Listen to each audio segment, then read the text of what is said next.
জি, জামায়াত সাধারণত কখনো ফুল দিতে আসে না শহীদ মিনার, এবার আপনারা কি মনে করে আইলেন? এবার রাষ্ট্রীয় আচার হিসাবে এটা আমার দায়িত্ব, বিরোধী দলীয় নেতা হিসাবে এখানে আসতে হবে আমার সঙ্গীদেরকে নিয়ে, তাই আমি এসেছি। এখনো কি জামাত এটা নাজায়েজ মনে করে? আপনি এই প্রশ্ন কেন আজকে করছেন? এই ধরনের একটা পবিত্র মুহূর্তে এই ধরনের প্রশ্ন না করাই ভালো। আমরা আমাদের নৈতিক দায়িত্ব পালন করতে এসেছি সকল শহীদদের প্রতি, ভাষা শহীদ সহ যত শহীদ, একবারে 47 থেকে 24, 71 পর্যন্ত সকল শহীদদের প্রতি আমরা সম্মান প্রদর্শন। জি, জামায়াত সাধারণত কখনো ফুল দিতে আসে না শহীদ মিনার, এবার আপনারা কি মনে করে আইলেন? এবার রাষ্ট্রীয় আচার হিসাবে এটা আমার দায়িত্ব, বিরোধী দলীয় নেতা হিসাবে এখানে আসতে হবে আমার সঙ্গীদেরকে নিয়ে, তাই আমি এসেছি। এখনো কি জামাত এটা নাজায়েজ মনে করে? আপনি এই প্রশ্ন কেন আজকে করছেন? এই ধরনের একটা পবিত্র মুহূর্তে এই ধরনের প্রশ্ন না করাই ভালো।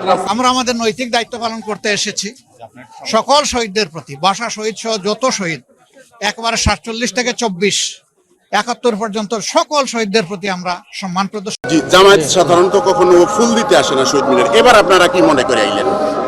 এবার রাষ্ট্রীয় আচার হিসাবে এটা আমার দায়িত্ব, বিরোধী দলীয় নেতা হিসাবে এখানে আসতে হবে আমার সঙ্গীদেরকে নিয়ে, তাই আমি এসেছি।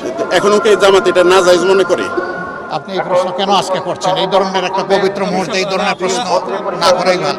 আমরা আমাদের নৈতিক দায়িত্ব পালন করতে এসেছি সকল শহীদদের প্রতি, ভাষা শহীদ সহ যত শহীদ, একবারে 47 থেকে 24, 71 পর্যন্ত সকল শহীদদের প্রতি আমরা সম্মান প্রদর্শন।